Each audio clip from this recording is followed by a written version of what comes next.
Uttar Pradesh police constable भर्ती परीक्षा के पेपर लीक कांड में मुख्य आरोपित राजीव नारायण मिश्रा को ग्रेटर नोएडा से एसटीएफ ने गिरफ्तार कर लिया। राजीव ने बताया कि गुरुग्राम के नेचर वैली रिसोर्ट और मध्य प्रदेश के रीवा स्थित शिव महाशक्ति रिसोर्ट में 300 अभ्यर्थियों को प्रश्नों के उत्तर रटाए गए थे। इस कांड के 2 आरोपित रवि अत्री और दिल्ली पुलिस का सिपाही विक्रम पहल अभी एसटीएफ की पकड़ से दूर है। एडीजी कानून एवं व्यवस्था अमिताभ यश ने एक वीडियो जारी कर बताया कि नोएडा एसटीएफ ने राजीव नारायण मिश्रा निवासी प्रयागराज को गिरफ्तार कर लिया गया है। राजीव ने ही बिहार के डॉक्टर शुभम मंडल को अहमदाबाद बुलाया था, उससे प्रश्न पत्र का बक्सा खुलवाकर पेपर निकलवाया था।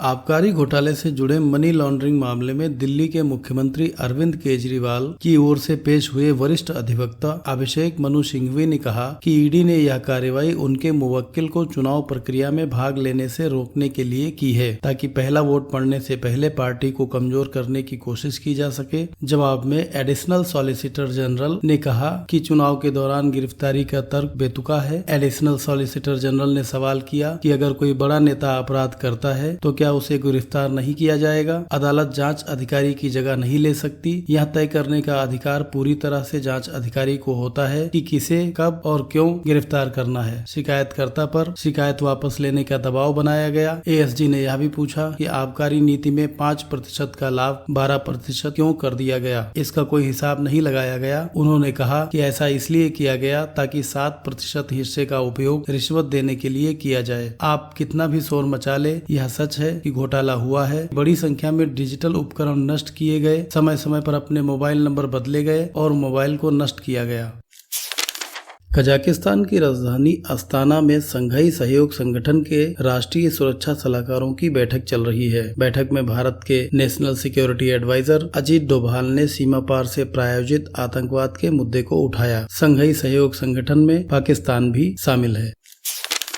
वायुसेना ने बुधवार को कहा कि उसे हाल ही में पहला स्वदेशी रूप से डिजाइन और विकसित क्रैश फायर टेंडर CFT मिला है। क्रैश फायर टेंडर विशेष प्रकार का अग्निशमन इंजन होता है। इसे हवाई अड्डों और सैन्य हवाई अड्डों पर विमानों की आग बुझाने के उपयोग के लिए डिजाइन किया गया है।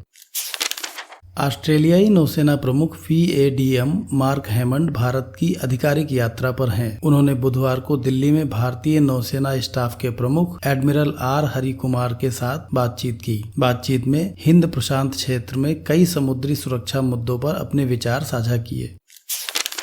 उपराष्ट्रपति जगदीप धनखड़ ने राज्यसभा के लिए नवनिर्वाचित 12 सदस्यों को बुधवार को शपथ दिलाई। शपथ लेने वाले सदस्यों में 7 भाजपा, 3 कांग्रेस और 2 राष्ट्रीय जनता दल के सदस्य हैं। इनमें से 3 बिहार से, 2 महाराष्ट्र और मध्य प्रदेश से और एक गुजरात, हरियाणा, हिमाचल प्रदेश, कर्नाटक और उत्तर प्रदेश से हैं। राज्यसभा के 54 सदस्यों का कार्यकाल 2 और 3 अप्रैल को पूरा हो गया। इनमें पूर्व प्रधानमंत्री मनमोहन सिंह भी शामिल हैं।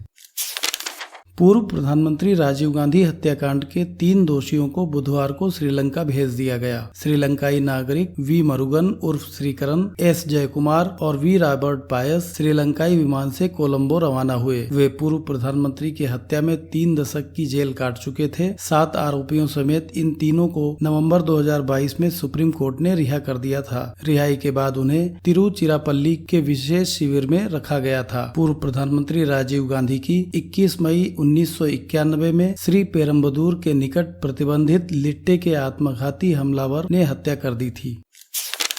रिलायंस इंडस्ट्रीज लिमिटेड के प्रमुख मुकेश अंबानी सबसे अमीर भारतीय बने हुए हैं। फोर्ब्स की दुनिया के अरबपतियों की सूची में अंबानी शीर्ष 10 में आ गए हैं। वह दुनिया के 9वें सबसे अमीर व्यक्ति हैं। रिलायंस इंडस्ट्रीज का कारोबार तेल से लेकर दूर संचार क्षेत्र तक फैला हुआ है। फोर्ब्स के अनुसार अंबानी की संपत्ति 116 अरब डॉलर है। फैशन और सौंदर्य प्रसाधन क्षेत्र की दिग्गज कंपनी LVMH के बर्नार्ड अर्नाल्ड 233 अरब डॉलर की संपत्ति के साथ सूची में शीर्ष पर हैं। इसके बाद 195 अरब डॉलर के साथ एलन मस्क और 194 अरब डॉलर के साथ अमेजन के जेफ बेजोस का स्थान है। इंडियन प्रीमियर लीग में कोलकाता नाइट राइडर्स ने दिल्ली कैपिटल्स को हराकर जीत की हैट्रिक लगाई।